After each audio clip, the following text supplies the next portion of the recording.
Bonjour mesdames, bonjour messieurs. Mon nom est Martin Clavet-Bédard. Je suis avec mon ami Carl Sanson dans l'épisode numéro 12 de La Florida, le podcast ou Snowbird 2.0. Yvan Cournoyer.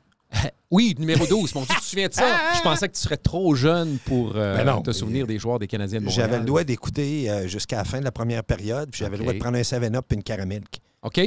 Seulement, puis il fallait que j'aille me coucher. Après un 7-Up et une caramel, mes parents pensaient que j'allais m'endormir après. Mon Dieu, l'adrénaline dans le prélat. Ben, mon père écoutait la télé encore, j'entendais juste le son en haut. J'étais dans le sous-sol, puis lui il était en haut. J'écoutais la game encore avec ma porte ouverte. J'entendais qu'est-ce qui se passe. On a tous fait ça. Pourtant, on a 3 ans d'écart. Moi, j'ai 5 ans. Je suis né en 66, t'es né en 60. Hey, on dit pas notre âge ici dans le podcast. On reste jeune. On reste jeune. Puis, faut s'entretenir. Exact. Faut s'entraîner. Oui. Et c'est moi, où c'est que... 6 jours sur 7. Hein. Toi, c'est 6 jours sur 7 d'entraînement de gym ou de course? Non. De gym, c'est 4 sur 7. OK. Je fais du motocross puis je fais du jogging là-dedans en plus. Fait que j'essaye de jouer pas mal là-dedans. Okay. C'est pour ça que no habla espagnol, mais j'ai un teint très foncé, naturel, parce que je suis beaucoup dehors, je marche beaucoup. Ouais. Et je marche beaucoup avec ma femme, puis je fais du jogging. Ouais. Fait que, tout ça, je jogue à peu près 20-25 000 par semaine. Puis si je jogue pas dehors, ben je fais du tapis roulant, mais à intervalles. Okay. Puis je fais des escaliers, du Stairmaster, à intervalles. Oui. Puis, tu sais, je suis un gars qui aime pousser la machine. Okay. J'aime souffrir. Okay. Cardiovasculaire. Oui. J'aime beaucoup souffrir cardiovasculaire. Le monde, hein, pourquoi tu fais ça? Puis en plus, en Floride, je vous l'ai dit, les gens qui écoutent, je suis un gars qui pratique le motocross et j'adore. Puis je le pratique tout l'été. Okay. On est habillés. Oui. J'ai parlé de linge. Oui. Toi, tu me dis que tu es un gars qui avait de la misère un peu avec la chaleur. Je t'ai parlé avec ton linge. Le motocross, c'est pareil. C'est le linge le plus mince qu'il y a, qui est hyper troué. Puis oui, quand on est en dessous de notre auvent, on a deux petits fans, des fans à batterie, comme des EasyGo. Oui. On a chose à batterie qui dure genre 3 heures de batterie. Fait qu'on la gang de boys qu'on est ensemble, on est tout le temps entre 6 et 10 à peu près qui ride ensemble. On a 2 grosses auvents de 12 par 12. On se met en dessous. On se met à Okeechobee. Oui. Et c'est pas loin du lac Okeechobee, mais la ville d'Okeechobee, c'est là. Puis il y a juste à côté, justement, les gens qui veulent aller tirer du gun, toutes sortes de guns. Il y a un champ de tir qui est juste à côté de la track de motocross qui s'appelle Moto Bros, que quelqu'un a acheté. Il a payé le terrain 800 000 puis il a investi 2 millions depuis 2 ans et demi dedans. C'est... on va dire on est de Québec ou les gens de Montréal, ben c'est l'équivalent en motocross, mettons, du Royal Montréal ou du plus beau terrain de golf à Montréal ou du Royal Québec à Québec ou de la Tempête, ça arrive sud. Oui. Donc, pour le motocross, c'est le fun. Je pratique le sport, puis même l'été, là, il fait 35, 36, 37 degrés et je fais du motocross pareil au moins une fois par semaine. Donc, pour endurer cette chaleur-là, je suis obligé d'être en forme à l'âge où je suis rendu. Je veux suivre les jeunes un peu. Oui. T'es jeune. Ben, je suis moins jeune que jeune. Mais tes enfants qui ont quel âge à peu près? Ils ont 25 et 27. Exact. Ceux qui font du motocross, puis il faut que tu veux les suivre. La gang qu'on en fait, ils ont entre 22 et 35 à peu près qu'on roule ensemble. OK. De 35 à 50, quelques... Oui, bien là, le plus vieux a 35 dans la gang, fait que j'ai 20 ans de plus. Fait qu'à partir de là, moi, je roule avec eux autres. Puis j'ai toujours dit, la journée que je vais traîner le lunch, je vais débarquer. Okay. Fait que je traîne pas le lunch encore dans la gang. Ça veut dire que je suis pas le dernier. Okay. Fait que, mais pour ça, il faut que je me tienne en forme. Absolument. Donc, j'ai une discipline de vie que j'ai pas le choix, mais ça, c'est moi qui l'a choisi. Donc, pour ça, c'est d'apprendre à souffrir dans le cardio, s'entraîner. La vie est belle, la Floride. Moi, je vous le dis, là, chaque journée que je me lève, Martin, j'espère, je vais essayer d'améliorer ma journée par rapport à la veille. Tout le temps. Je me lève le matin, je fais attention à mon alimentation. J'écoute beaucoup du Gary Brecka, justement, à savoir comment s'alimenter, tout ça, des techniques. Tu t'hydrates beaucoup. Pourtant, tu ne bois pas beaucoup, toi. T'es un chameau. Non, c'est pas vrai. C'est que je prends la bonne chose que je m'hydrate. OK. Je m'hydrate avec les bonnes électrolytes, les bonnes ci, les bonnes ça. Tu n'as pas le choix ici, sinon tu vas passer sans connaissance. Ouais. À faire du cardio, à faire mon jogging que je fais, tout ça. Ou tout simplement, je vais appeler ça, avec ton urine, c'est facile de voir. Là. Tu vois tout de suite dans ton urine si tu es bien hydraté ou pas. Ouais. Si c'est du tang ou du jus d'orange que tu pisses, ça va pas bien. Là. Ça veut dire que tu es mal hydraté. Ouais. Puis n'importe quel médecin spécialiste là-dedans va te le dire. Ouais. Je dis ton gauge, c'est ton urine. Ouais. Fait que j'ai pas de problème avec ça. Je sais comment me doser là-dessus. Ça, mais ça m'est déjà arrivé que j'ai été déshydraté. Ça m'est déjà arrivé que j'ai fait des... Non, regarde, il y a beaucoup de choses là-dedans. Mais tout ça pour dire, c'est un mode de vie. De vivre dans la chaleur, d'apprendre à vivre dans la chaleur, d'apprendre à dealer avec ça personnellement et surtout mentalement et émotionnellement. Parce qu'il y en a, à un moment donné, qui viennent puis ils trouvent la chaleur. Je vais te conter une anecdote. Vas-y. Il y a une maladie, je vais appeler ça, je vais être poli, mais il y a une maladie de vieux. Une maladie de vieux, une maladie de boomers, puis une maladie de vieux de ne pas mettre l'air climatisé. Pas mettre l'air climatisé dans les appartements, d'ouvrir les fenêtres, y aller avec la brise de la mer. Ah, j'ai une brise, je dors avec une brise. Mais quand tu les vois, ils ont tout le temps l'air fatigués. Ouais. Puis tu vois qu'ils ne dorment pas leurs 6 à 7 heures, mais vraiment de dormir profondément. Ouais. Je ne te parle pas de te lever 2-3 fois pendant la nuit, le vent te réveiller, j'ai eu chaud cette nuit, ça m'a pris 1 heure et demie avant de me rendormir. C'est prouvé cliniquement que plus qu'une pièce est fraîche, plus que tu vas dormir profondément, meilleur que c'est pour ta santé. Okay. Donc, quand vous êtes dans votre appartement, votre condo ou votre hôtel, vous devez mettre l'air climatisé au moins à 74 en dedans. Puis quand vous arrivez de l'extérieur, à un moment donné, quand vous êtes dans votre appartement, votre condo, l'hôtel, pour justement recharger votre corps à une bonne température, il faut que ça soit plus frais. Mais ne serait-ce que pour que l'air ne soit pas lourd. Ben non, c'est parce que l'air lourd t'écrase. Moi, je suis à 73, 72, 73, pas mal tout le temps. Je dors à 70, 71 la nuit. Je baisse la nuit. Pendant le jour, je le remonte à 74, 75. Et la nuit, je suis à 70, 71. Mes garçons dorment à 77, 68, où ils sont dans leur maison.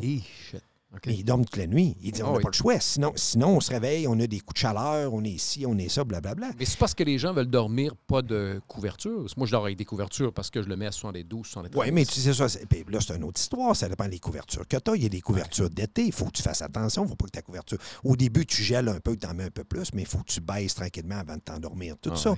Il faut que tu deals avec ça. Mais je reviens encore sur l'aspect de l'air climatisé. Les Québécois qui viennent ici, vous devez dealer avec l'air climatisé pour récupérer, pour pas que votre journée vienne trop pesante puis vous venez brûler. Quand ça fait 3, 4, 5 jours vous êtes ici puis vous avez un passage d'un Airbnb, un hôtel ou n'importe quoi, je vous le dis, là, si vous ne mettez pas l'air climatisé, vous vivez juste avec la brise, vous allez être épuisé au bout d'une semaine. Ouais. Sans le savoir. Sans le savoir. Votre corps vous écrase, n'importe qui. Puis là, c'est pas Carl Sanson qui vous le dit, c'est des études, c'est des faits scientifiques. C'est prouvé par les meilleurs là-dedans. Vous devez absolument, pour récupérer, il faut que ça soit frais à quelque part. Puis si vous trouvez qu'il fait trop frais un petit peu, bien, mettez-vous une petite laine au début. Puis à un moment donné, quand ça fait une demi-heure, 3/4 d'heure, vous allez être à votre endroit. À un moment donné, vous allez enlever la petite laine. Vous allez revenir en T-shirt ou quoi que ce soit de façon naturelle. Si vous trouvez qu'il y a trop un écart au début, mais ajustez-vous. Mais vous ne pouvez pas vivre sans air climatisé ici. C'est impossible. Non. Autant l'hiver que l'été, vous ne pouvez pas vivre sans air climatisé. C'est une très mauvaise habitude de la génération avant nous, Martin. Avant et avant nous, c'est une très mauvaise habitude. J'en connais, puis j'ai du monde que je me bats encore avec ça aujourd'hui, même dans ma famille. Ah ouais. Fait que c'est de leur affaire à eux autres, mais je leur dis tout le temps, vous voulez récupérer, vous voulez mieux dormir, c'est comme ça que ça marche. Moi, ça fait 20 ans que je suis ici. J'étais un gars au début qui n'aimait pas l'air climatisé. Autant dans l'auto, j'avais vite baissé qu'autant là. Pour moi, j'ai toujours quand ça fait longtemps... Même l'hiver, je garde l'air climatisé. Mais c'est ça. Fait que, je chauffe, là, mais puis un air climatisé, à un moment donné, si tu mets à 74, mais tu la laisses à 74. Mais tu ne commences pas à jouer. 74, il est trop frais. Là, je la monte à 78. Là, j'ai froid. Là, je la rebaisse. Je dis, c'est un thermostat. Tu le mets là, il faut qu'il reste là. Ton corps s'habitue. Si tu commences à jouer du piano avec, ton corps ne s'habitue pas. Non. Parce que la température change tout le temps. Mais on est sur le même diapason parce que personnellement, j'ai toujours besoin de l'air climatisé pour, mettons, enlever la pesanteur de l'air quand c'est humide. C'est surtout pour l'humidité. Bien, c'est l'humidité. Les appartements, si vous ne mettez pas de l'air climatisé, les appartements, les tapis, les murs s'imprègnent d'humidité. On est sur le bord de la mer ici, donc c'est le vent des Caraïbes qui rentre, c'est l'air salé. Regardez quand vous prenez votre auto le matin. Mais tout le temps du liquide lave-glace, Oui. tout le temps 2-3 gouttes.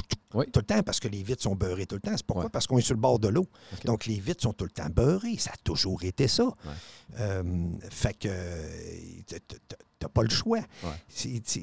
Fait qu'imaginez, vos fenêtres sont ouvertes de la maison. Vos portes patios sont ouvertes. Oh, ouais. Bien, la même air qui imbibe votre voiture, votre vitre avant, les voitures, tout ça, pare-brise, bien, c'est la même affaire qui rentre dans la maison. Donc, vos oreillers sont imbibés d'humidité. Tout est imbibé d'humidité dans la maison. Fait que tu te couches, ça sent l'humidité. Les draps sentent l'humidité. Comment tu les laves aux 2-3 jours? Ça sent l'humidité pareil. Ouais. Juste 12 heures avec la brise extérieure, pouf, ça s'imprègne instantané. Il y a des gens qui disent on va chercher chez Walmart une espèce de sac pour chasser l'humidité. Dans les garde-robes. Dans les garde-robes, oui. Oui, mais ça ne substitue pas quand même le besoin d'avoir l'air climatisé.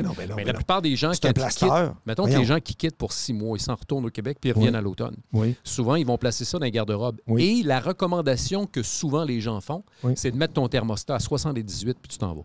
Exact. C'est à peu près ça quand tu n'es pas là. Exact. Avec mettre 3-4 sacs là, ça, il n'y a pas de problème. Walmart, quand tu reviens, tu baisses à 74-75. Ça, c'est la température pendant la journée. Ouais. Puis, n'oubliez pas de donner le contrat d'air climatisé à une compagnie. Puis, votre air climatisé doit être vérifié au moins une fois aux 6 mois. Ouais. Vos fils doivent être changés. Puis, c'est une chose importante, ça, que vous êtes obligé de donner un contrat de service parce que l'air salin, le sel, fait que toutes les bearings de l'air climatisé, tout jamme. Donc, le gars, il faut qu'il vienne. Il faut qu'il vérifie l'air climatisé. Là, tu parles du gars d'air climatisé ou la compagnie de surveillance? Le contrat que tu donnes à la compagnie d'air climatisé. Ouais. Hey, ceux qui ont des résidences et qui viennent ici, c'est des contrats genre à 185$ par année. Puis le gars, il vient genre 3 fois par année. OK. Puis il te fait un check-up et il te change ton filtre en même temps. Exact. Si toi, tu n'as pas acheté ton filtre, tu n'es pas capable de le changer parce qu'un filtre ici, tu dois changer ça au mois et demi. Au quoi? Au mois et demi. OK. Un filtre d'air climatisé. C'est l'air que tu respires. Oh, oui. C'est au mois et demi que tu dois le changer. Mais dans les condos, les anciens condos des années 80, 70, 80, 50, 60 et ainsi de suite, l'accès à l'air climatisé se fait depuis l'extérieur, depuis le couloir, et l'association de copropriétaires peut débarrer et faire les vérifications pour le réservoir d'eau chaude et l'air climatisé. Ce qui fait que quelqu'un qui passe là, puis ça fait partie de tes frais. Là. OK. Vois-tu, c'est des choses que je suis plus ou moins au courant. Ouais. Moi, je parle plus des gens qui sont propriétaires, là, qui ont des choses ici. Mais tu as raison. Quand tu t'en vas, tu mets tes petites affaires que tu achètes, là, les petites poches là, chez Home Depot ou Walmart. Qui font du popcorn. Sur les garde-robes. Tu sais exactement, qui fait du popcorn à la fin. Tu peux en mettre un peu partout. Tu mets ton air climatisé, 78, tu t'en vas. Mais fermez pas votre air climatisé. Ben non, 78, ce qu'on recommande, c'est 78. Les gens qui ferment leur air climatisé, savez-vous qui fait 100, 105 tout l'été dans... Un. Puis deux, tu vas regarder le coin du mur, le coin du plafond, c'est bleu. Non, c'est bleu. C'est du moisi. Là. C'est du moisi. Ça se nettoie, mais c'est dégueulasse. Non. C'est qu'un coup que la pièce a été imbibée d'humidité, c'est terminé. Les oreillers, les coussins dans le salon. C'est l'enfer, mais il y a une génération, on ferme tout, on ferme les portes, on ferme les fenêtres, on ferme l'air climatisé, on s'en va. Okay. Votre air climatisé va se briser plus vite. N'importe quel gars spécialiste d'air climatisé va te le dire. Il faut que le moteur il tourne. Ouais. Si le moteur ne tourne pas, l'air salin, tout ça va jamais. C'est comme votre auto d'enrouille au Québec, dans slush, dans je te l'ai dit, moi, l'hiver, au Québec, quand j'étais au Québec l'hiver, je fonctionnais toujours avec l'air climatisé quand même. Quelqu'un m'avait dit ça, fonctionne avec l'air climatisé pareil. Oui. 12 mois par année. Je ne veux pas faire de pub, parce que je ne les connais pas de toute façon. Je connais les fondateurs, mais je ne veux pas faire de pub nécessairement. Mais tu as une compagnie qui s'appelle SCL Bouchard, je crois, qui fait de la surveillance de votre condo pendant que vous n'êtes pas là. OK. Eux autres, ils viennent, je crois, 2 fois par mois.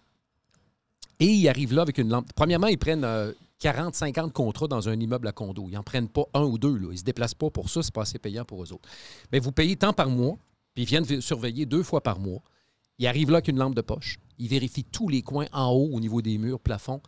Ils vérifient en bas également. OK. Fait qu'eux autres, il y a un tune-up au complet, puis ils font des coches, puis ils vous envoient le rapport. Le rapport et des photos 2 fois par mois. C'était écœurant. Ça veut dire que s'il est arrivé de quoi, puis vous autres, le 15 du mois puis le 1er du mois, vous avez fait faire la vérification. Ça veut dire que l'incident est arrivé après ce moment-là. C'est ça. Vous êtes protégé au niveau de l'assurance. Ouais. Vous ne le faites pas seulement protéger votre intérêt, l'immeuble à condo que vous possédez, votre actif immobilier, mais vous le faites d'abord et avant tout pour s'assurer d'être protégé si la compagnie d'assurance refuse de te rembourser. Ça, c'est une très bonne idée. D'autant plus, à cette heure, les gens ils ont des caméras Ring, là, que tout le monde sait, des caméras, une sonnette avec une caméra. Là. Ouais. Ring, vous savez s'il y a quelque chose, il y a de l'action, n'importe quoi. Vous voyez vos caméras partout. Il y en a plusieurs qui ont ça aujourd'hui directement dans leur cellulaire. Absolument. Ah non, Mais il faut prendre une compagnie pour se protéger au niveau de l'assurance. C'est ça que je veux dire. Surtout au niveau de l'assurance. Mais en même temps, comme tu dis, c'est la qualité de l'air qu'on respire. Non. Pour moi, c'est un standard de un moment donné, d'être en forme. À un moment donné, le monde se demande pourquoi ils sont tout le temps fatigués, pourquoi ils ont ci, pourquoi ils ont ça. Si tu ne mets pas l'air climatisé, tu ne récupères pas dans ta journée. Tu ne récupères pas. Mais c'est une ancienne génération, comme tu dis.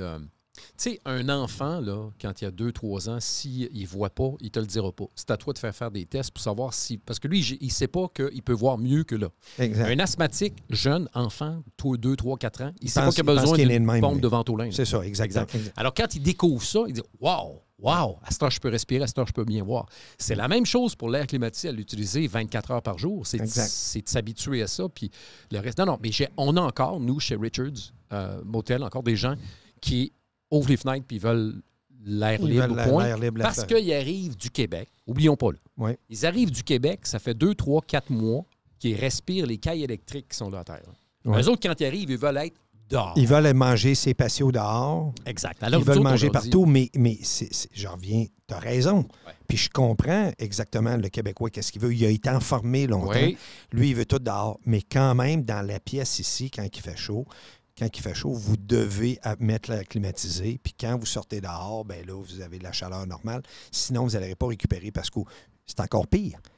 Eux autres, ils ont été au froid longtemps. On va dire au frais ou au froid longtemps dans le nord. Ouais. Puis là, ils arrivent ici, c'est super humide puis il fait chaud. Fait que ça va leur rentrer dans le corps 10 fois plus qu'un résident local. Donc, ils vont venir encore plus fatigués, mais ils ne te le diront pas. Ils sont en vacances. Ils ne sauront pas. Oui, mais ils ne sauront pas. Ces monnaies, ils viennent fatigués. Au bout de 3, 4, 5 jours, tes voix sont fatiguées. Ils ne sauront pas que c'est à cause de ça. Ils ne savent pas que c'est à cause de ça. Exact. D'où l'éducation de Carl Sanson dans la Floride, dans le podcast. On en parle. On est résident. Moi, avant que j'arrive ici, je ne savais pas ça. Quand j'étais au Québec, j'ai beau bien climatisé, juste l'été un peu, n'importe quoi. Je veux dire, je connaissais pas ça. Mais à un moment donné, je me suis rendu compte qu'il faisait tellement chaud. Tous mes amis étaient tous de même ici. Tout le monde, tous les résidents, tout ce que je vous dis, là, c'est tous des trucs des locaux. Ouais. C'est tout ça que tout le monde fait. Ouais. Tu peux pas... je veux dire, moi, l'été, je ne vais pas manger sur une terrasse. Là. Quand je vois un beau restaurant, je ne vais pas manger sur une terrasse. Là. Pas l'été ici. Ben non, parce qu'il fait déjà 100. La journée, il faisait 100. Le soir, il fait 92. Il fait encore 34 le soir. Le jour, c'était à 35, 36, 37, 38. Oh oui. J'ai fait chaud. J'ai fait mon cardio, tout ça. Je n'ai assez. Je rentre dans un restaurant qui a un air climatisé raisonnable. Ma femme m'amène tout le temps un petit chandail plus chaud. C'est de quoi un char, elle se le met à ses épaules. Puis elle l'enlève. Puis elle l'enlève. Puis moi, pareil, des fois, je m'amène un chandail. Puis c'est de quoi je le mets. Puis si l'air climatisé est trop fort dans le restaurant, puis je m'habitue, mais je récupère. Puis j'adore mon meal, tout ça. Quand je sors dehors, il fait chaud. Hey, on est chaud. Là, on fait du bien, on est en dedans, il fait plus frais. Là, on sort dehors, il fait plus chaud. Là, tu rembarques dans le dos, l'air climatisé encore. C'est comme ici. Les terrasses. C'est comme ici des autos, des cabriolets. Oui. Mais je veux pas de cabriolet, moi. J'en veux pas de cabriolet. Il n'y a personne qui a des cabriolets, des résidents, que leur toit est baissé pendant le jour. Ils baissent leur toit le soir quand il n'y a plus de soleil. Quand j'y pense, c'est logique, mais j'aurais pas. Ben voyons. Mais l'hiver, oui. L'hiver en Floride, oui. Oui, mais je parle quand il fait chaud, oui, mais c'est 8 mois par année. Là. Ouais, le monde qui ont des cabriolets, ils baissent leur toit quand le soleil est couché. Mais quand le soleil est là, tu prends un coup de soleil sur la tête. Oui, aussi. Tu prends un méchant coup de soleil sur la tête, puis à un certain âge, le soleil te fatigue. Oui. Donc, tu ne veux pas en avoir en plus que ton auto et ton pare-brise puis les vitres, que tu vas avoir le soleil sur toi encore. Ouais. Donc, cabriolet, c'est le soir. Moi, j'ai déjà eu une petite Mini Cooper cabriolet. Oui. Quand ça a sorti en 2004-2005, première auto que j'ai acheté à ma femme en cadeau, une petite Mini Cooper S. Un beau cadeau. Ben oui, elle était contente. J'avais un chien, un Danois à l'époque, qui pesait 200 livres, qui s'appelait Cooper. Cooper. J'avais acheté une Mini Cooper. Fait qu'il y avait Mini Cooper, puis je l'embarquais en arrière, puis il était debout dans le show, puis on allait chercher les enfants à l'école avec ça. C'était puissant, là. Aïe, aïe. Avec les oreilles droites sur la tête, tout ça. Cooper, c'était la star de l'école, c'est que j'allais chercher avec les enfants. Mais ça, vous dire, c'est que je l'ai appris à mes dépens. J'ai jamais racheté de cabriolet après. On l'a eu 3 ans, puis ça a été fini. On l'a vendu. J'ai jamais racheté de cabriolet après de ma vie. C'est drôle parce que c'est le trip d'un Québécois de venir ici puis de louer une Mustang décapotable, de louer un véhicule décapotable. Tu leur regarderas le front puis la tête après 3 jours après. Ben moi, sais-tu, on dirait qu'ils sont fait peinturer de l'Essico dans le front. Oh oui. Ça fait 11 ans que je suis ici, au moins 6 mois par année, puis j'ai été pendant plusieurs années à venir plus que ça. Puis mon top que je peux prendre de soleil, c'est 90 minutes. Puis encore là, ma blonde, si elle était à côté de moi, elle dirait 90 minutes, il en passe 89 dans l'océan. Oui. Fait que je ne trippe pas sur le soleil. Puis tu pars avec tes chaises, puis tu pars avec ton parasol. Ton kit de chaise. Moi, non, parce que je suis dans l'eau. OK, mais je comprends. Oui, mais quand tu sors de l'eau, admettons, je sors pas. OK, moi, j'ai un kit. J'ai mon parasol que je me mets à l'ombre quand je vais sur la plage. J'ai mon kit de plage, je l'appelle Tommy Bahama parce que c'est du Tommy Bahama acheté chez Costco. Fait que j'ai 2 chaises puis j'ai le parasol Tommy Bahama. Fait que nous autres, on a notre cooler. Oui, c'est ça que j'allais dire. As-tu un cooler? Est-ce que tu le traînes? Y a-tu des roues en arrière? Oui. J'ai mon cooler. Je suis très bien équipé pour aller à la plage. Puis on adore y aller l'été parce que l'eau, c'est extraordinaire. C'est 90 et plus, tout ça. Fait que, mais j'ai mon kit de parasol. Je suis en tour du parasol tout le long. Puis quand je m'en vais au soleil, c'est quand je me lève une fois de temps en temps, puis je vais à l'eau, puis je me baigne comme toi, puis tout ça. Mais je veux dire, il faut que vous ayez votre kit. Puis il y a une autre affaire qui est hyper importante, Martin. Puis ça, c'est une chose, ceux qui viennent ici, là, puis que ça fait longtemps qu'ils ont pris une dose de soleil, vous mettez votre crème à bronzer. Chez nous. À la maison. Ah oui.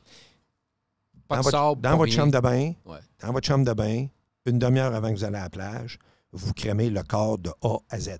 Faut que ça pénètre. Il faut que ça pénètre. C'est pas le temps de le faire sur la plage. Non. Que vous beurrez de travers, à travers le vent, à travers ci, il vous manque un spot, vous prenez... Tu as un spray, t'arroses tout le monde. C'est pas juste ça.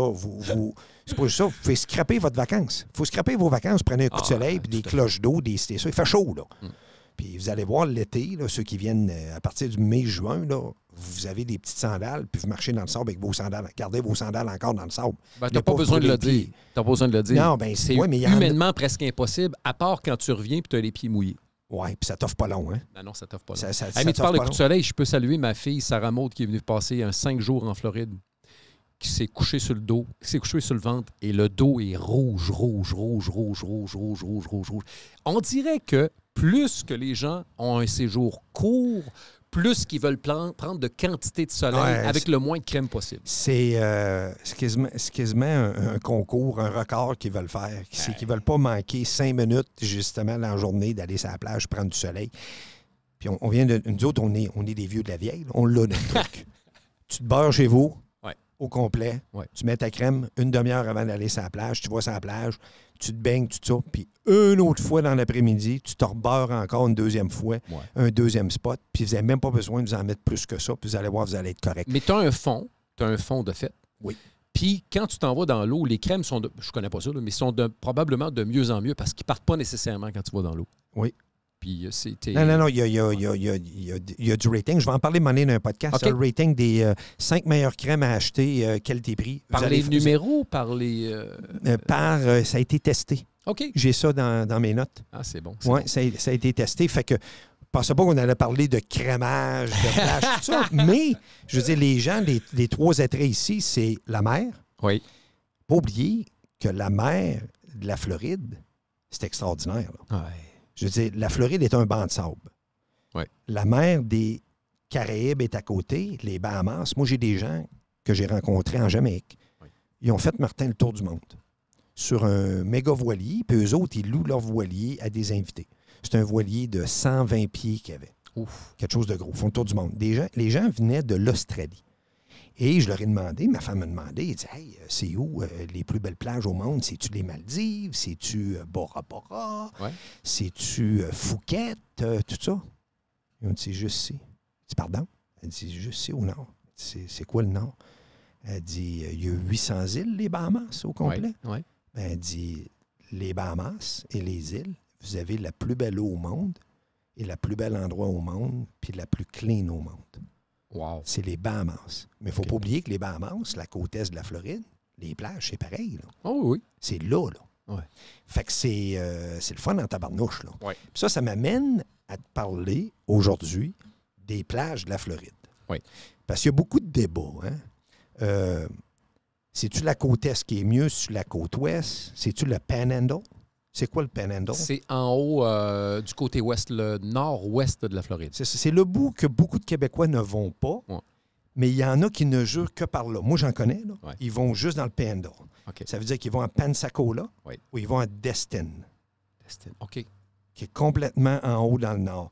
Fait qu'il y a plusieurs endroits. Il y a des endroits qui sont un petit peu plus d'autres. Il y en a qui aiment mieux un type de sable, d'autres qui aiment mieux un type de mer. La mer du golfe du Mexique est différente de l'Atlantique, comme j'ai parlé des Bahamas. Mm-hmm. Moi, je suis un gars qui reconnaît en Floride que toutes les plages sont écœurantes.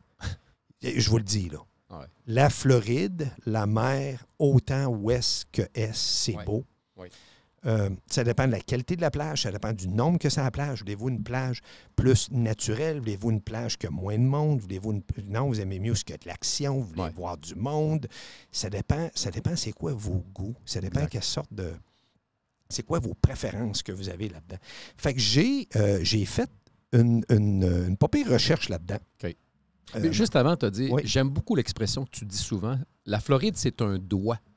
Quand on le regarde à vol d'oiseau, c'est un doigt. Il y a 3500 km de plage, mais il y a même, évidemment, des lacs au centre, puis il y a les Everglades, ce qui fait que c'est seulement les côtes qui sont habitées. Puis dans les côtes, évidemment, tu as... Parce que ce qui est le fun, c'est que tu as à peu près 1h30, 2 heures, peut-être 3 heures maximum d'est en ouest. Ce qui fait que quelqu'un qui habite la côte est peut aller passer une journée à la côte ouest. Oh oui, facilement. C'est pas à l'autre bout du monde. C'est 1h20 à 2 heures max traversée d'un axe à l'autre. Exact. À peu près. Fait que tu veux aller passer une journée sur la côte ouest parce que tu as décidé de te loger sur la côte est, bien, va passer une de tes journées de vacances là. Quand on parle de doigt, là, c'est super facile. Là. La Floride, c'est un doigt. Donc, il y a l'ouest puis il y a l'est. La météo ici, puis ça me fait rire. Il y a des gens souvent qui me disaient « Ah, c'est nuageux en Floride? » Le monde m'appelait ou m'écrivait « Ah, c'est nuageux en Floride? » Parce que de leur app du Québec, il y avait un nuage avec un petit soleil qu'il y avait. Okay. Mais la météo de la Floride, c'est ensoleillé avec passage nuageux à 30 avec 30 de chance de pluie. Ça a toujours été ça. Ouais. Il peut mouiller à 1/4 de kilomètre d'ici. Mm-hmm. Pendant que l'autre place, il a fait beau, puis il n'y a jamais eu de nuage, puis tu es sur la plage, puis « Hey, il a mouillé chez vous! » Non, il a mouillé à 2000 d'ici, il a tombé un orage 15 minutes. Mais l'autre bord, je suis sur la plage, puis j'ai pas vu aucun nuage qui s'est rendu jusqu'ici. Ben, regarde les autres. À un endroit où il est tombé de la pluie, 2 kilomètres plus loin, tu vois les voitures, puis il n'y a pas eu une goutte Non, il n'y a rien. C'est un mur. C'est toi qui leur apprends qu'il n'y a plus. Exactement ça. Ouais. Fait que c'est pour ça que je dis ensoleillé, passage nuageux, puis risque d'averse à 30 C'est la météo 6 mois par année.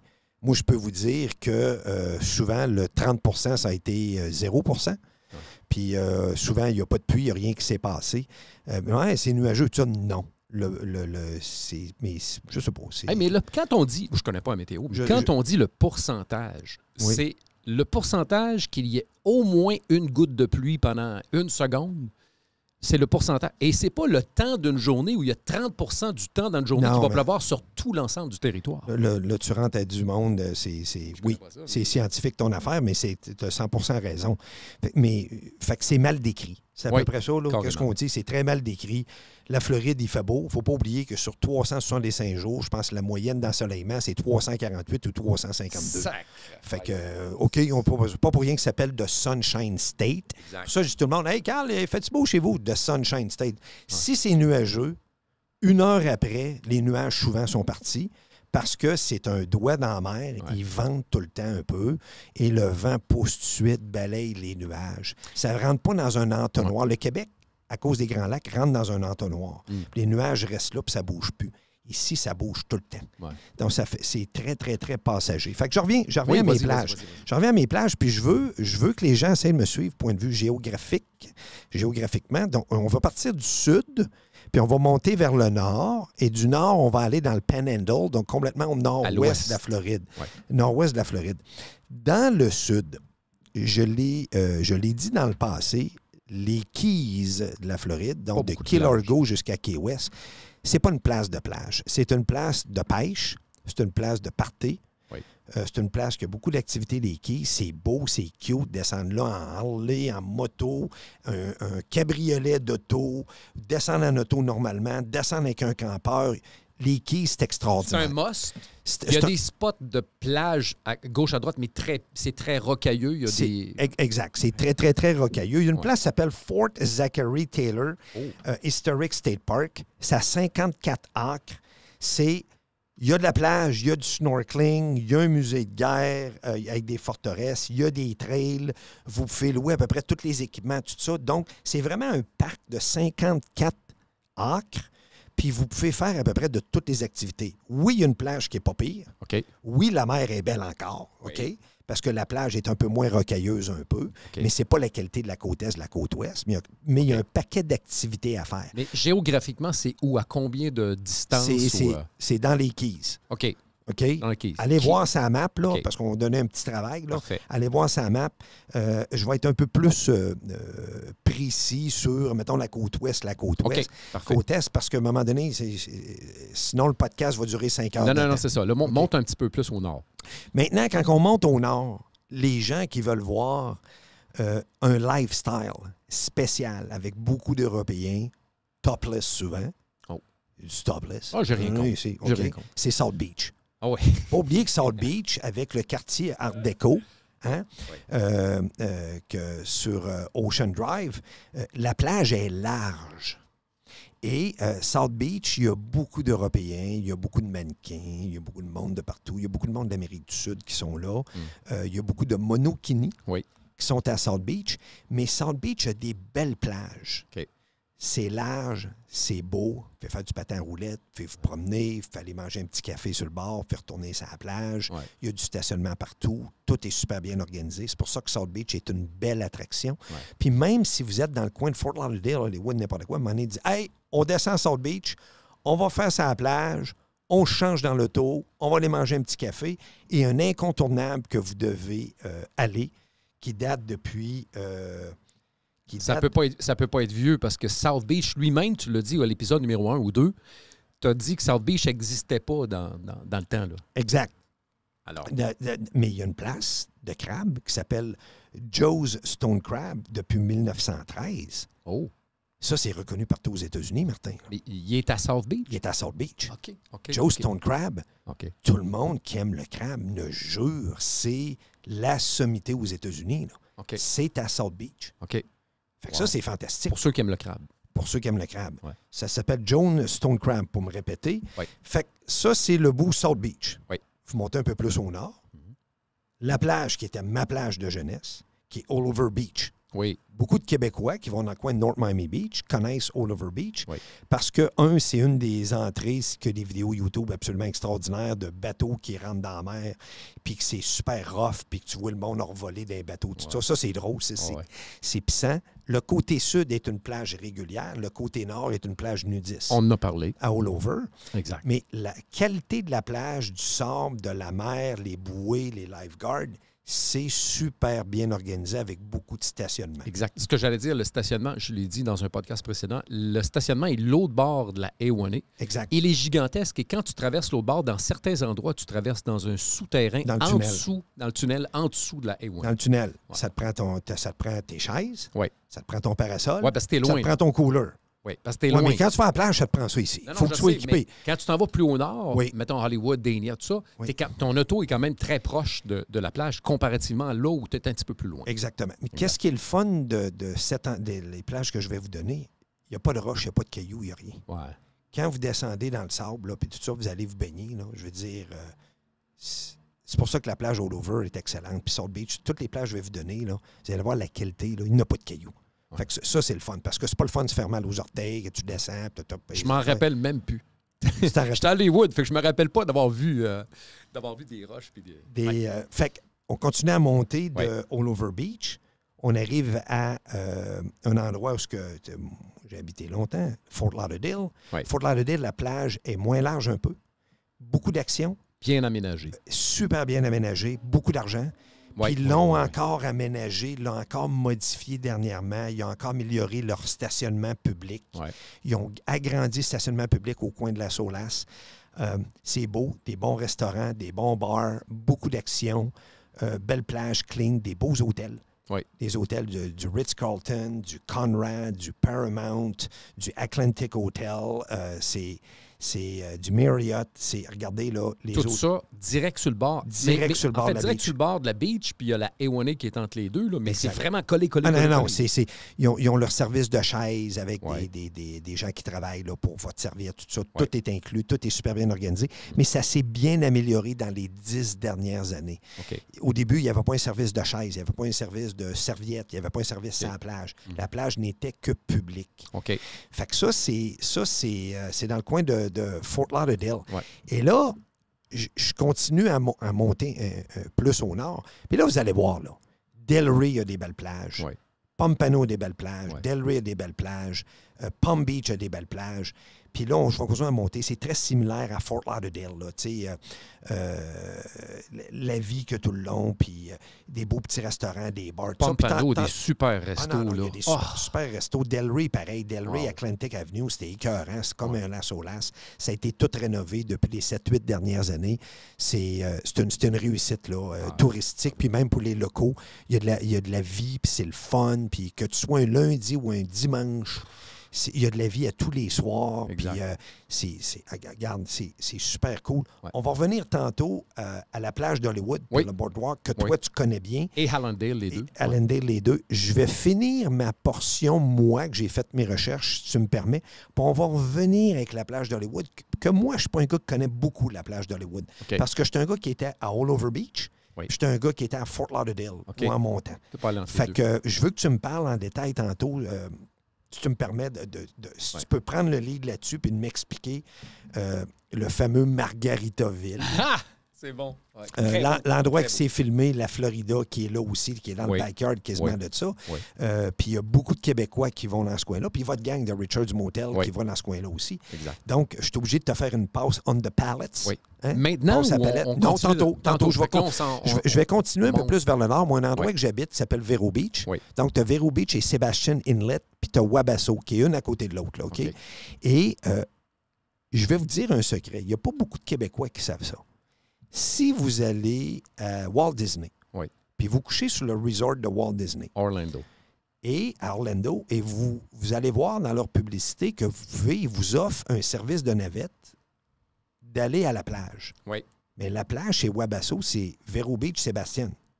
Mais ça m'apparaît plus au... Il y a un Disney Resort sur le bord de la plage. Ben voyons donc, toi. Qui est à Wabasso. Mais tu n'es pas à la hauteur de Orlando, tu es un petit peu plus au sud. Oui, et plus au sud. Sud-est. C'est 1h20 à peu près d'auto de Walt Disney pour se rendre jusque sur le bord de la plage, qui est là. Fait qu'il y a un Disney Resort. Si vous voulez, vous pouvez passer la semaine là, au Disney Resort sur le bord de la plage, là. Ben voyons donc, qui est à Wabasso. Wabasso, c'est Sébastien. C'est juste au nord de Vero Beach. Parce qu'il n'y a pas beaucoup de gens qui connaissent Wabasso ou Sébastien. C'est pour ça que je vous mentionne Vero Beach. C'est au nord de Vero Beach. Moi, où j'habite, c'est ma plage personnelle. Okay. C'est là que je vais. Je suis à côté du Disney Resort quand je vais là. Et Sébastien, on le voit sur le bord de l'autoroute. Oui. Sébastien Felsmer, la Wabasso, sortie. j'ai pas vu. Wabasso, c'est juste sur le bord de la mer. OK. Donc, Wabasso, c'est là qui est le Disney Resort. OK. Ça veut dire que les gens passent, mettons, une semaine à Disney puis ils vont passer quelques jours là. Oui. Je m'en vais à Disney sur le bord de la mer. Non, c'est pas sur le bord de la mer. On va voir les theme parks pendant 3-4 jours. Oui, les parcs d'attractions. On va faire 3-4 jours de plage. Exact. Donc, ils s'en vont au Disney Resort. Le restaurant est écœurant. J'ai été manger au restaurant là une couple de fois. Okay. Même si tu couches pas là, tu peux quand même aller au restaurant pareil, tout ça. C'est super bon. Comme les Margaritaville en bas, tout ça. Exactement. Ils sont ouverts au public. La plage est belle. Ouais. La plage est belle, sauf qu'elle est un petit peu plus rough. Ah! Parce qu'à partir de Wabasso, Sébastien, en montant jusqu'à Cocoa Beach, c'est le surf. Ah oui, tu l'as dit. Oui. C'est du surf ici. Ouais.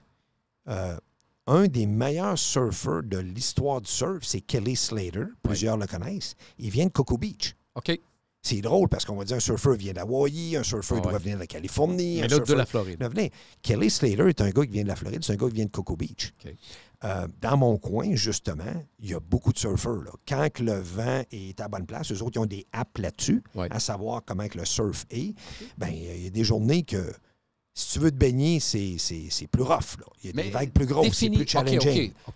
Non, il y a des vagues de 5, 6, 7 pieds. Là. Mais il y a du sable. Majoritairement, c'est du sable. C'est du sable, mais il faut que tu passes la vague. Oh, OK. C'est challenging. Il y a des gens d'un certain âge qui essaient de la passer, puis ils ne la passent pas. J'ai un spectacle, là. Okay. Moi et ma femme, on a souvent des spectacles. Spectaculaires, là. Il y a des lifeguards qui vont souvent aider du monde. Non. Je te le dis, Martin, c'est spectaculaire. Il y a des fois... Non. Il y en a qui perdent leur costume de bain, il y en a qui perdent tout. C'est bling, bling, bling. Puis ils ne sont pas capables de se relever, puis il y a 3-4 vagues qui leur cassent dessus. Tout ça, c'est drôle au bout. Mais la plupart du monde ne savent pas comment sortir d'une situation où la vague te ramène vers la mer. Oui. Moi, ce qu'on me dit, c'est tout simplement de t'en aller de quelques pieds. C'est de sortir de côté. D'un côté ou de l'autre. Parce que c'est des bancs, je pense. Rip current, oui. Okay, c'est que tu sors de côté. Tu t'en vas de côté, puis après ça, tu t'en reviens, tu vas t'en revenir naturellement. Mais bats-toi pas contre. Tu le vois quand l'eau casse sur le sable, puis tu le vois comment l'eau se promène. Okay. Donc, tu ne peux pas sortir à verticale en ligne droite. Il faut que tu fais, mettons, je ne sais pas, 50 pieds de côté. Ouais. Tu fais 50 pieds de côté, puis tu reviens. Puis là, tu es en deux, justement, rip current, puis tu sors facilement. Ouais.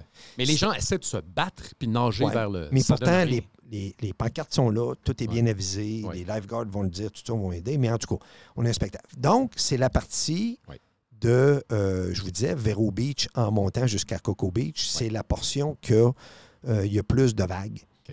C'est du surf, donc c'est plus faire du sport. Puis là, ça monte jusqu'en haut, Sainte-Augustine, tout ça, au nord de Daytona Beach, tout ça. Vous avez des plages de Daytona Beach, là, vous en avez entendu parler. Il y a des endroits où tu peux aller avec tes autos, tout ça. C'est encore capoté. Là. Des Jeeps, pas de toit. Des Jeeps, pas de toit, tu peux aller là. Puis c'est... tout est bien organisé, tout est bien indiqué. Vous avez juste à suivre les règlements. Vous pouvez faire des tailgates, tout ça. C'est super le fun. Maintenant, on s'en va. Là, on se vire de bord. Mettons, on est arrivé à hauteur en haut, rendu quasiment à Jacksonville et tout ça. On s'en va complètement dans le Panhandle. Donc, on s'en va au bout. On s'en va Pensacola, Destin. Là, on tombe dans un endroit spectaculaire. Tu es dans le golfe du Mexique, là. On tombe justement dans le golfe du Mexique. Mais là, tu pars complètement de l'est et tu t'en vas complètement à l'ouest, à la hauteur environ de Jacksonville. Exactement ça. C'est la 10. L'autoroute, c'est la 10. Tu t'en vas complètement au bout et tu t'en vas dans le coin de Pensacola puis Destin. Et eux autres, là-bas, ils appellent ça The Emerald Coast. Emerald Coast. Oui. Puis il y a une raison pour ça, qui s'appelle les Emerald Coast. Les montagnes des Appalaches. Oui, qu'on connaît. Qu'on connaît très bien parce qu'ils montrent que ça arrive sud de Québec. Oui. Hein? C'est quelqu'un qui fait de la géographie. C'est que il y a l'origine, le sable vient de l'origine des montagnes et c'est un mélange de quartz avec du sable qui va là. Le sable est blanc. Le sable est un mélange de quartz et de petits coquillages. Ah, oh. C'est le sable le plus fin qu'il y a de toute la Floride. C'est Destin. OK. Allez voir sur l'Internet, là. On dit l'Internet, YouTube. Oui. Allez voir sur YouTube, allez voir des vidéos, là. Ils appellent ça du sugar sand, donc du sable, du sucre. Quasiment du sucre blanc. Ouais. C'est capoté comment que c'est beau. Mais à cet endroit-là, je sais que tu es dans le golfe du Mexique, mais est-ce que la plage est du côté ouest ou tu es déjà tellement en haut que la plage est au sud? Elle est complètement au sud. Okay. T'es loin, là. La plage est complètement au sud. T'es loin. Oui. Donc, la plage est complètement au sud. Puis il y a des endroits, il y a comme des, il y a comme des spas. Donc, il y a des endroits qui ont comme des grosses piscines à travers le sable que l'eau a monté avec le courant. Ouais. Puis il y a comme des gros spas là-dedans. Elle a laissé plein de spots d'eau partout que tu peux te baigner. Ça devient quasiment un spa et ça doit être chaud en tabarouette. Oui, mais le monde capote. Il y a des endroits, c'est des piscines naturelles. Hein? Puis le sable, c'est comme du sucre blanc. Wow. Allez voir ça, là, c'est magique. Okay. Je connais quelques pirates dans mon affaire qui vont là régulièrement. Ils ne jurent que par là. Puis les gens, ils vont l'été. Ils vont quand il fait beau puis il fait chaud. Puis c'est un endroit qu'ils vont l'été puis le monde capote bien raide. Donc la marée... C'est la plus belle place au monde. Donc la marée devient haute à l'est des spots d'eau qui deviennent littéralement des spas. Exact. Pour 2 raisons. Un, l'eau devient stagnante, elle ne bouge plus de là. Exact. Et le soleil plombe dessus, c'est pas profond. Non. Wow. Il y a 1 pied, 2 pieds d'eau. Puis les gens sont là-dedans, puis ils mettent leur pique-nique à côté, puis leur chaise, tout ça, puis ils ont vraiment leur spa personnalisé. Ah non, il y a des spots. Écoute, quand je faisais mes recherches, les gens ils disaient, vous n'avez pas besoin d'aller aux Bermudes, vous n'avez pas besoin d'aller aux Bahamas, vous n'avez pas besoin d'aller à Cancun. L'État de la Floride est un des endroits dans le monde où il y a les plus belles plages. Puis ça, tu vas me dire, bon, ouais, mais c'est qui dit ça? C'est Travel and Leisure. Oh! Une sommité. C'est une sommité. Référence. En Travel and Leisure, là, je veux dire, eux autres, c'est partout à travers le monde. Ouais. Eux autres, ils passent des reviews partout à travers le monde. Puis ils disent que la Floride est une des endroits où il y a les plus belles plages au monde. Ben, tu as 3500 km de plage. Fait que, tu sais, il y a toutes sortes de plages, toutes sortes de monde. Tu sais, tantôt, je parlais dans mon coin. En bas, le parking est payant. Tu montes dans Treasure Coast, qui est de Stewart en montant. Les stationnements sont gratuits. Ah, mais même plus bas que ça. Tout le long. Même plus bas que ça. Quand tu te dépasses, mettons, à partir de Commercial, puis tu montes en haut, oui. Il y a beaucoup d'endroits que le stationnement c'est ça, est gratuit. Donc, tu te promènes, il y a des parcs. Il y a beaucoup de plages chez des parcs. Ouais. Ça veut dire qu'ils sont super bien équipés. Ils ont des douches, ils ont des toilettes, ils ont des douches, c'est propre. Les poubelles sont vidées régulièrement. Tout est top-notch. Les employés sont là. Il y a des années qu'il y a des algues. Il faut oublier que des algues, c'est du gazon. OK. Ça, c'est du courant qui vient de l'Atlantique. OK. Il y a des endroits qu'il y a des batchs qui ont plus de gazon. D'après le courant, il y a des années qu'il y a plus d'algues que d'autres. À tous les matins, ils enlèvent les algues avec les machines. Ouais. On les entend, on les voit. S'il y a une tempête, n'importe quoi, les villes, l'État de la Floride a de l'argent. Les camions, ils passent. Ils arrangent la plage. Une journée ou 2, 3 jours maximum. S'il y a une mini-ouragan, une tempête tropicale, tout est arrangé, tout est top-notch. Ils sont vraiment bien équipés. Pour faire un grand nettoyage. Et puis ça se fait vite, les camions. Un peu comme un camion de déneigement. Ils arrivent, puis ils prennent les algues, ils ramassent ça.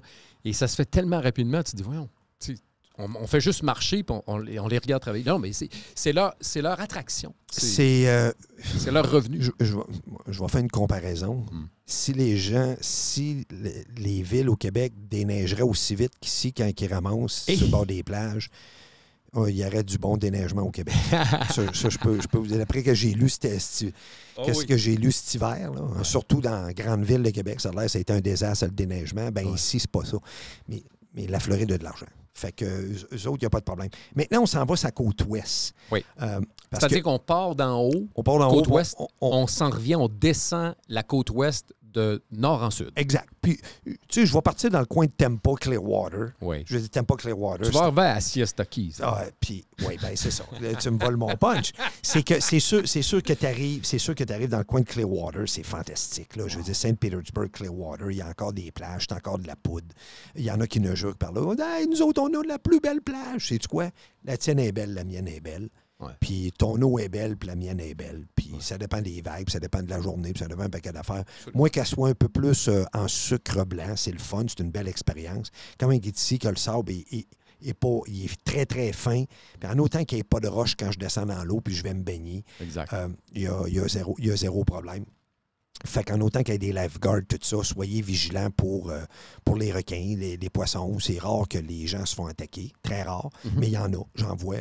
L'été passé, il y en a un qui a passé à 2 pieds à côté de moi. Ouais. Il va avoir un requin d'à peu près 5-6 pieds. Il a passé tranquillement à côté de moi. C'est vers l'endroit où il y a du surf, du côté est. Oui, c'est là qu'il y en a passé. Puis ça m'est arrivé au moins 7-8 fois dans ma vie qu'un requin a passé à côté de moi. La façon de réagir, c'est de ne pas bouger, tout simplement. Faut pas qu'ils pensent que tu es un poisson ou n'importe quoi. Pas oublier que les morsures qu'ils ont souvent, c'est dans les rouleaux quand la vague se défait. Okay. Puis toi, tu nages ou n'importe quoi, il te prend pour un poisson, donc il essaie de mordre ou n'importe quoi pour manger quelque chose. T'es pas une proie. T'es pas une proie pour eux autres. Puis tous les locaux ici en Floride, tous de ça, pour eux autres, un requin, c'est une truite au Québec. Hein? Ben oui. Un requin, eux autres, c'est une truite au Québec. Les gens nagent, les gens font du spearfishing ou n'importe quoi. Ils ont zéro peur des requins. Mais le film Les Dents de la Mer en 1977... Ben oui, mais c'est sûr, ça a traumatisé tout le monde. Ça. Il n'y a pas juste ça. Là. Jazz, je veux dire, il y en a plusieurs qui ont traumatisé avec juste la musique, tu avais la chair de poule. Ben oui. Ça commence en partant qu'une fille qui se baigne au coucher du soleil. Puis, à un moment donné, il arrive avec une traînée de sang qui monte sur la plage. On n'a pas vu le requin, on n'a rien vu, là. Ah oui. Il a réussi à faire peur à tout le monde dans le premier 5 minutes du film. Aïe. Spielberg, ça. Ben oui. Puis c'était, de mémoire, c'était son deuxième film qu'il avait fait. Okay. Après le film Duel. Ah oui? Ben oui, Duel, c'est lui qui a fait ça. Ben oui, camion qui suit tout le temps un auto. Oui. Tu vois jamais le conducteur. Tu vois jamais le conducteur du camion. Tu vois juste le devant de la vanne. Au cinéparc, j'avais vu ça, Duel, puis j'avais vu Jaws. Dans les deux cas... Non, mais t'as pas bien dormi pour le reste de la semaine. Non, j'étais jeune en tabarouette. Mais t'étais au cinéparc, puis c'est deux films extrêmement sombres. Donc, quand le cinéparc part le film... Puis il fait pas encore tout à fait noir. Puis dans le tu vois rien. Ben non, puis dans le temps, en plus, les caméras qu'il y avait, puis les projecteurs, c'était pas clean. C'était ordinaire. C'était épouvantable. C'était pas un film de cinéparc. Non. Mais cinéparc, on a quand même trippé là, on a eu du fun, mais... Fait que, dans le fond, Jaws, les dents de la mer, nous a donné une perception, mais la réalité, c'est qu'on n'est pas intéressant pour un requin. Pantoute. Il peut y avoir des accidents. Il y en a, j'ai un paquet de surfeurs que je parle, là, puis ça, ils ont toute une petite morsure, une petite affaire, puis ils disent c'était pas faute du requin, il m'a pris pour une petite affaire, il m'a laissé aller, puis ciao, bye. Il y a une coupe de points de suture, puis c'est tout. Il n'y a personne qui a peur de ça ici. Mais là, on était dans le golfe du Mexique. Restons dans le golfe du Mexique. Est-ce qu'il y a plus de requins? Quoi qu'il n'y en a pas beaucoup du côté. Non. L'endroit... Il n'y a pas de vague, l'autre bord. Très peu. Oui, il y en a de la vague. Il y en a de la vague, oui. Puis à partir de Treasure Coast, qui est justement de Vero Beach en montant, les plages sont un peu plus sauvages. Je veux dire, il y a beaucoup de pêcheurs, là. Oui.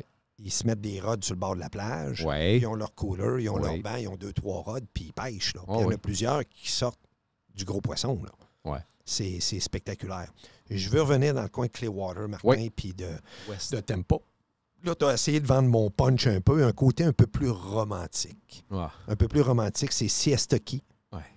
C'est extrêmement plus romantique avec Sanibel Island, c'est qu'il y a eu l'ouragan l'année passée. Mais Sanibel est plus bas que c'est un petit peu plus bas, mais c'est quand même près un de l'autre, c'est sa côte ouest. Siesta Key, c'est plus dans le coin de Bradenton, là, dans ce coin-là. C'est-tu vrai que moi, je suis allé une fois, remarque, là, puis c'est très compliqué d'y aller souvent parce que tu as plusieurs ponts. C'est comme un peu une presqu'île ou une île. Oui. Puis tu passes les ponts, puis il y a du trafic, tout ça. Mais un coup, tu es rendu sur place. Écoutez, imaginez-vous, fermez vos yeux. C'est comme les quays. C'est comme les quays en bas, là. Je veux dire, il y a du trafic dépendant le temps de la journée que vous y allez. Exactement. Le trafic est tout d'un bord le matin, puis il est tout de l'autre bord le soir. Mais imaginez-vous donc, fermez vos yeux, pas ceux qui conduisent, mais les autres, là. Imaginez-vous que vous commencez à marcher sur la plage. Pas sur la Ewanée de l'autre bord, là, sur la plage. Oui. Dans certains espaces de Siesta Key, vous avez 1 kilomètre de sable blanc. C'est épouvantable. C'est paradisiaque. Tu es romantique. Romantique. Romantique à mort. C'est épouvantable. Mais c'est là que je te dis ça vient de ma femme en plus. Elle me dit, oublie pas de marquer dans tes notes que c'est romantique là. Tu sais, c'est à peu près... si vous venez en Floride, puis vous êtes mobile, là, puis vous l'essayez plusieurs endroits, vous devez aller visiter Siesta Key. Vous devez aller visiter Sanibel Island. Qui est à peu près à 15 minutes de Sarasota. Tout ça, je veux dire, c'est extraordinaire. Mais Siesta Key, juste pour mentionner, Siesta Key, faut que tu ailles voir ça parce qu'il fut un moment, puis je ne sais pas c'est qui l'avait ranké, mais il l'avait ranké 2e plus belle plage au monde. Oui. Pas en Floride. Oui, mais c'est ça. C'est des choix personnels, mais ça revient dans mon rating que la Floride est cotée, d'après Travel and Leisure, comme étant dans les plus belles plages au monde. Ouais. C'est pas la plage nécessairement d'Hollywood tantôt que tu vas nous parler. C'est pas nécessairement all over beach. Il y a des endroits spécifiques, comme j'ai parlé tantôt de Destin complètement en haut, le Emerald Coast.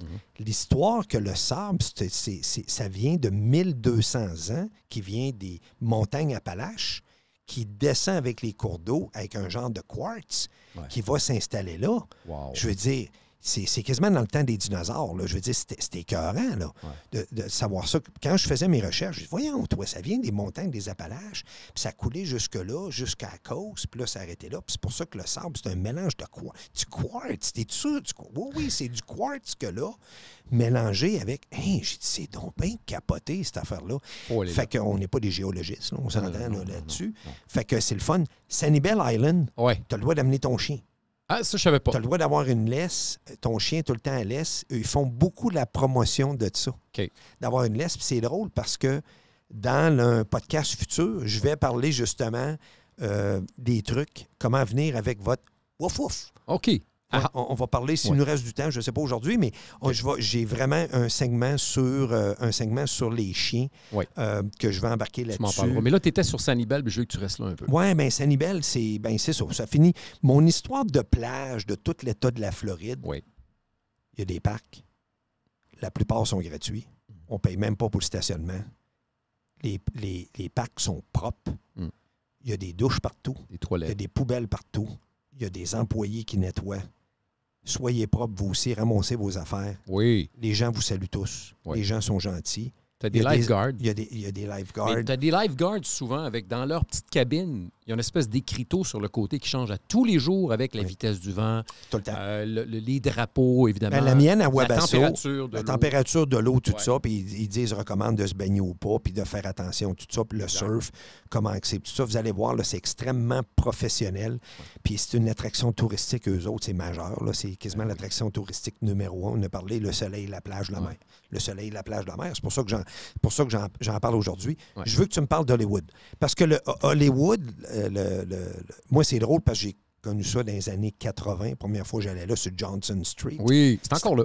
C'est encore Johnson Street. Oui, c'est encore Johnson Street. Mais ça a été tout modifié. Puis le Margaritaville, mais j'aimerais que tu m'en parles, s'il te plaît. Juste avant de mentionner que la côte ouest, quand tu descends à partir de Sanibel, tu descends, tu as des plages extraordinaires là, mais c'est dur de trouver le spot entre deux immeubles à condos pour avoir un passage piétonnier et te rendre à l'eau. Un coup que tu es à la plage est publique, c'est à tout le monde. Là. Exact. Mais c'est très compliqué, de trouver un stationnement. Je parle de l'ouest comparativement à l'est. Okay. C'est très compliqué de trouver un stationnement quand tu descends. À partir de Sanibel, Fort Myers, tu descends vers le sud, c'est difficile. Jusqu'à Naples, oui. C'est très difficile. Mais par contre, c'est le fun. Il n'y a pas beaucoup de vagues. Toi, c'est ton expérience à toi. J'aime ça. Une fois de temps, on est avec la gang de Richard Motel, on est avec nos clients, tout ça. De temps en temps, tu veux passer incognito pour t'en aller dans l'ouest, mais là, tu t'en vas là, puis il n'y a personne qui parle français. Oui. Il commence à avoir des Québécois dans le coin de Naples, Fort Myers. Beaucoup. Ben, je pense qu'ils ont, je ne sais pas laquelle des banques, ils ont ouvert une banque l'autre bord. Ça commence à être... C'est parce qu'il y a des vols à l'aéroport international de Fort Myers en direct. Oui. Fait que c'est pour ça qu'il a ouvert un gros marché dans ce coin-là. Les Québécois s'installent partout dans l'État de la Floride. Mais au début du podcast, à l'épisode 1-2, on a commencé en parlant que sur 800 000 à 1 million de Québécois par année, sur 4,8 millions de Canadiens, là, mais sur 800 000 à 1 million de Québécois par année, vous avez 63 %, c'est-à-dire 506 000 des 800 000 Québécois qui sont concentrés dans Miami-Dade et dans Broward. Ben oui. Donc, la fameuse plage de Hollywood ou la Florida, comme les gens disent, la raison pour laquelle c'est populaire, la première raison, c'est le fait que les immeubles qui sont construits le long de la A1A, les immeubles qui sont construits du côté est, n'obstruent pas la plage. Tu n'as pas nécessairement des buildings. Exemple, Hallandale, un peu plus bas, tu as des immeubles carrément construits qui font en sorte que l'après-midi, tu perds complètement. À côté de la réserve d'eau, qui s'appelle le Beach Club, c'était une plage qui était connue et reconnue dans le temps, dans les années 90, tout ça. Quand on construit le Beach Club, trois bâtisses. Je me suis dit, ça n'a pas de bon sens. À partir d'une heure de l'après-midi, c'est juste de l'ombrage qu'il y a sur la plage au complet. Sauf qu'il y a des secrets bien gardés qu'on va dévoiler maintenant. Go. C'est-à-dire que Hallandale, la place où tu as l'espèce de truc d'eau, là, tu descends en bas du Beach Club. À partir d'en bas du Beach Club, la plupart des bâtisses ne sont pas collées sur la mer. Exact. Et c'est rare que tu perds le soleil. Fait que là, tu descends à partir de là. Fait que oubliez la boule de Hallandale, l'espèce de réservoir d'eau. Descendez 3 bâtisses plus bas, puis vous allez trouver des plages extraordinaires et pas si fréquentées que ça. Et tu as des bâtiments publics. Et les bâtiments publics avec des toilettes hyper propres à toute heure du jour. C'est incroyable. Des petits cafés. C'est pas aussi animé que Hollywood, mais quand même, tu as des belles plages à partir des 3 bâtisses en bas du Beach Club, là, tout de suite après. Ensuite, on monte, évidemment, on s'en va à Hollywood. Alors, à Hollywood, ce qui est le fun, c'est effectivement les nouvelles bâtisses ont été construites plus loin de la plage, donc du côté est de la A1A. Et le Margaritaville est un bel exemple. C'est un hôtel, évidemment, c'est Jimmy Buffett, c'est 4-5 restaurants. Évidemment que le prix de la nuitée va... C'est à peu près une semaine chez Richard Motel. C'est à peu près une nuit là-bas. Ça donne une idée. Une semaine chez Richard, c'est une nuitée là-bas. Une semaine, c'est une nuitée là-bas, inverse. Puis, mais par contre, c'est un super bel hôtel. Il y a des restaurants accessibles. Sharkland, je pense. En tout cas, il y a vraiment des bons petits restaurants. Et tu peux y participer, tu peux y aller. Puis, évidemment, il y a toutes les anciennes boutiques qui existent, qui ont été rénovées pour la plupart, mais qui existent où tu peux aller magasiner, prendre des bonnes bouffes. C'est différent de Fort Lauderdale. Fort Lauderdale est beaucoup plus in. Mais du côté de Hollywood, tu as la facilité. Tu as beaucoup d'immeubles où est-ce que tu peux stationner. Évidemment, des tours en hauteur où est-ce que c'est des stationnements publics. Et ça m'amène à te dire qu'il y a au moins 2 ou 3 immeubles de parking public. Mais le Margaritaville est un parking public. Okay. Les gens ne le savent pas, mais Margaritaville, autrefois, avant ça, c'était un parking public. Puis l'entente qu'ils ont eue, je pense même, là, sous toute réserve, que l'immeuble a été construit avec un bail amphithéotique qui ne possède pas le terrain. Okay. Ils ont probablement dit à la ville de Hollywood, laissez-nous construire des condos au-dessus d'un nouvel immeuble à parking qu'on va vous faire. Assez que, mettons qu'il y a 7 étages de parking, tu as un des étages où est-ce que tu as double parking. C'est-à-dire que tu rentres ta voiture, le valet parking rentre ta voiture, il soulève ta voiture et met une autre voiture en dessous, sur le même étage. Oui. Okay? Donc, tu as, mettons, 7 ou 8 étages. Tu as un lift. Et ensuite de ça, tu as les condos d'hôtel ou l'hôtel en tant que tel, qui est le Margaritaville, qui, en passant, a pris 26 mois à construire. Wow. Et nous, qui sommes les marcheurs, on marche dans ce coin-là régulièrement le matin, la fin de semaine. On voyait ça construire. C'est de là que tu envoies souvent des vidéos. Oui, des petits teasers pour la Florida. C'est ton coin, ça. Exact. On va marcher là, puis on voyait l'évolution de la construction. On se dit, ça se peut pas. Ça se peut pas. De semaine en semaine, tu capotes. T'sais. Moi, je ne vais pas sur semaine marcher, mais la fin de semaine. Sais-tu combien de marcheurs qu'on est? Sais-tu combien de marcheurs qu'on est sur la plage de Hollywood? Et Dania, là, parce que c'est le fameux boardwalk, qui appelle Broadwalk, parce qu'il y avait une erreur de typographie à un moment donné, puis ils ont gardé Broadwalk. Okay. Ils l'ont gardé. C'est un jeu de mots en même temps. C'est combien de kilomètres à peu près? Écoute, en termes de milles, je l'ai déjà su, mais si tu veux faire, mettons, du Margaritaville jusqu'à la plage de Dania, back and forth, tu calcules à peu près 2 heures. C'est une méchante marche. Ah, c'est une très bonne marche, mais les gens le font. La seule chose, c'est quand tu y vas l'été, puis que tu marches là, puis tu as stationné ta voiture quelque part, puis il se met à pleuvoir. Mais là, tu sais, les lunettes, il n'y a pas d'essuie-glace là-dedans. Non, c'est loin un peu, mais écoute, il pleut, il fait chaud, l'eau n'est pas, c'est pas désagréable du tout. Mais là, tu marches, mettons, de sud en nord, et quand tu marches, à un moment donné, tu quittes. Tu es toujours sur le boardwalk, là, mais tu quittes le bord de la plage et tu t'en vas dans un endroit où il y a tellement d'arbres, tellement de feuillus qu'il ne pleut pas sur toi. OK. Fait que tu es un petit bout comme tu es protégé. Fait que là, quand tu marches, tu es habitué, tu sais que tu vas aller te protéger là en continuant ta marche. C'est vraiment spectaculaire. Après ça, tu te rends au fameux pier à Dania Beach. Puis là, tu reviens sur ton chemin. On est 5000 marcheurs chaque samedi, chaque dimanche à marcher là. Wow! Marcheurs, évidemment. Non, je comprends. Vélo et tout ce qui s'en suit. Patin, roulette, tout ça. Le monde qui font la trotte. Là, mais pas du vélo de compétition. Le vélo de compétition, les gens s'en vont sur la A1A. C'est A1A, c'est moi qui faisais ça. Moi, je partais de Fort Lauderdale, puis je montais jusqu'à Spanish River. Exact. En haut complètement. C'est une run de 50-55 000 aller-retour. OK. Fait que, mais Hollywood, pour finir sur Hollywood, dites-vous que les meilleurs restaurants sont probablement l'autre bord de la A1A, directement sur le bord du canal. Oui. Il y en a plein là-bas. Les gens les connaissent, sont des habitués. Il y en a des un petit peu moins chers, des Italiens. Je pense que le meilleur, je n'ai pas dit le meilleur rapport qualité-prix parce que c'est pas économique. Mais la meilleure place, c'est Gigi's. Oui, Gigi's connaît bien. G''S. Gigi's, tu as la partie restaurant, tu as la partie bar sur le bord du canal avec le coucher de soleil. C'est écœurant. Oui. C'est ça qui est le fun parce que tu as, avec l'intercostal, le soleil, quand il se couche, c'est ça, tu as autant te lever du soleil d'un bar quand tu prends ta marche. Le matin.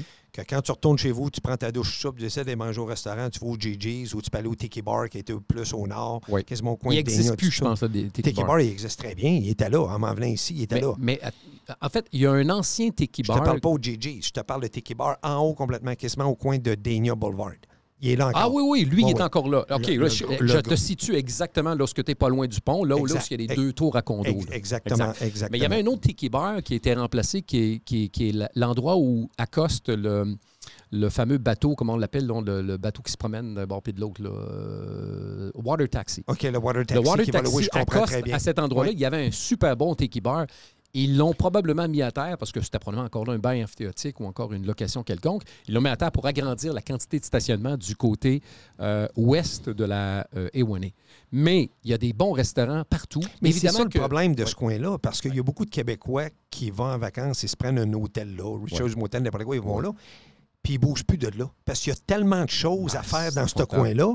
La plage est tellement belle, le Broadwalk est beau, qu'à un moment donné, 4, 5, 6 jours passent comme ça. Exact. Puis le monde n'a pas sorti de là. Puis moi, je dis, oui, c'est beau votre coin, mais vous devez sortir pareil. Vous devez aller soit au sud, vous devez aller à Fort Lauderdale, vous devez aller essayer la Solace, vous devez essayer un autre restaurant, tout ça. Si vous n'avez pas d'auto, prenez un Uber. Oui. Uber et Lyft, les chauffeurs maintenant, ils ont tous dans leur vitre le signe de Uber et le signe de Lyft en même temps. Vous devez avoir le app dans votre téléphone. Oui. Vous devez aller là-dessus, c'est safe. Mettez votre carte de crédit, il n'y a pas de problème. Les prix sont raisonnables. Le Uber et le Lyft est beaucoup moins cher ici qu'il l'est au Québec. Oui, ça dépend des moments. Ça dépend des moments. Majoritairement, c'est pas cher. C'est vraiment à peu près la moitié d'un taxi. Vous pouvez choisir ici, là, il y a tellement de véhicules, vous pouvez choisir votre véhicule. Vous pouvez choisir un Suburban si vous voulez. Là. Ouais. Si vous êtes une gang, vous êtes 5-6, vous voulez un véhicule plus gros, vous êtes capable de le choisir, vous savez combien, vous savez comment que le app fonctionne. Oui. Mais on peut très bien se débrouiller avec juste du Lyft et du Uber. Fait que c'est un peu le reproche que je fais, que je dis au monde que c'est pour ça qu'il faut vous rester au moins 10 jours, au moins 2 semaines. Fait que vous êtes capable. Une semaine, c'est très court. Je peux comprendre que quelqu'un dit une semaine, il dit, écoute, Carl, Martin, je suis resté dans ce coin-là parce que je voulais tout voir dans ce coin-là. Mais ils vont quand même au Hard Rock Casino. Le monde voyage de plus en plus, là, parce que tu n'as pas le choix. Il y a des incontournables. Je leur souhaite. La guitarre, là. Je leur souhaite. Je leur souhaite. Ça vaut la peine. Puis aussi, juste mentionner que tu as le Young Circle. Young étant Ernest Young, l'ancien maire de la ville, qui avait construit le fameux hôtel Rose. Là. Oui. C'est lui qui avait construit ça. Je pense qu'il avait failli avec ça, mais en tout cas.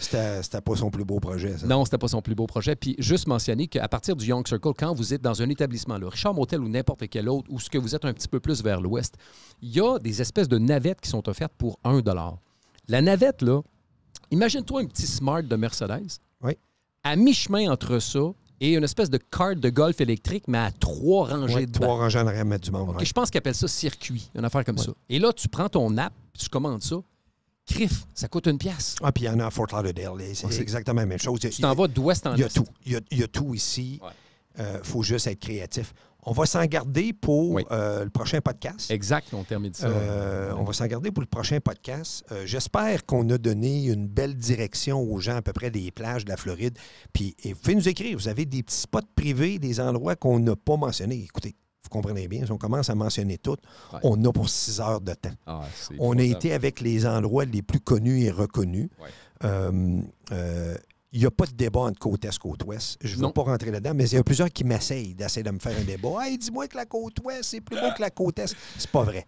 C'est pas vrai. Chacun a son cachet entre les deux. Je vais dire, non, c'est Destin le plus beau en haut. Il n'y a presque pas de Québécois qui y vont. C'est vraiment eux autres, d'après Travel and Leisure, qui ont la plus belle plage. Mais plus belle plage se définit parce qu'elle est plus en poudre, elle est plus fine. C'est quasiment de la farine. Bon, mais moi, du sable, à un moment donné, sa côte est, c'est super beau, là, dans le coin où je suis, moi, à Wabasso, tout ça. Donne-moi un sable comme ça, là, puis qu'il n'y a pas de roche ou de coquillage pour rentrer dans l'eau, puis tu rentres de façon progressive. Exact, pas en coup sec. Là. Tu peux te baigner 1 heure, 2 heures de temps dans 2-3 pieds d'eau, puis d'être heureux, puis avec le sourire d'en face. Je dis, moi, j'ai pas besoin de plus que ça. Là. La température de l'eau. La température est extraordinaire, propre. Oui. Stationnement, des services, des lifeguards, des restaurants pas loin, tout ça. C'est le package la Florida 2.0 Snowbird. Ciao, bye. Exact. Alors, merci Carl Sanson. Merci beaucoup à François Forget de Caméléon Productions. C'est un honneur, un privilège de vous savoir avec nous, évidemment, de semaine en semaine. Alors, on se revoit le prochain épisode. Merci. Au revoir.